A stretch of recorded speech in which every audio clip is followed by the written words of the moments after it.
भूकंप के झटके महसूस किए गए हैं। ये तस्वीरें हम आपको दिखा रहे हैं पटना की, कोलकाता की, भुवनेश्वर के, इन सारे इलाकों में ये महसूस किए गए हैं। और लोग जो है आप देख रहे हैं किस तरह घरों से बाहर आ गए, दफ्तरों से बाहर आ गए हैं। इसका मतलब धरती जोर से हिली है इन इलाकों में।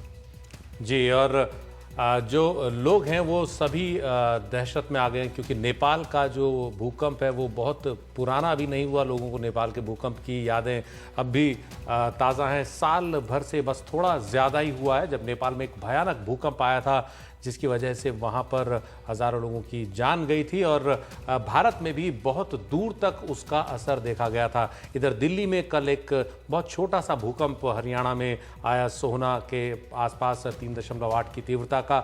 लेकिन ये सब भूकंप लगातार इस बात की ओर इशारा करते हैं कि धरती कहीं ना कहीं अंदर अस्थिर है। कहीं दो टेक्टोनिक प्लेट्स जो हैं उनके बीच बन रहा दबाव लगातार रिलीज हो रहा है इन भूकंपों की शक्ल में, और इसलिए ज़रूरी है कि सतर्क रहा जाए, ख़ास तौर पर इन भूकंपों को देखते हुए अपने। और इस वक्त हमारे साथ राष्ट्रीय भूकंप विज्ञान केंद्र के निदेशक डॉक्टर विनीत गहलोत हैं। गहलोत साहब, आपका स्वागत है। कल दिल्ली में के पास एक बहुत छोटा सा भूकंप दर्ज किया गया। आज म्यांमार में 6.7 की तीव्रता का भूकंप दर्ज हुआ है। अभी जान माल के नुकसान की ज़्यादा खबर नहीं है, लेकिन ये भूकंप हमें क्या इशारा करते हैं, क्या आगाह करते हैं?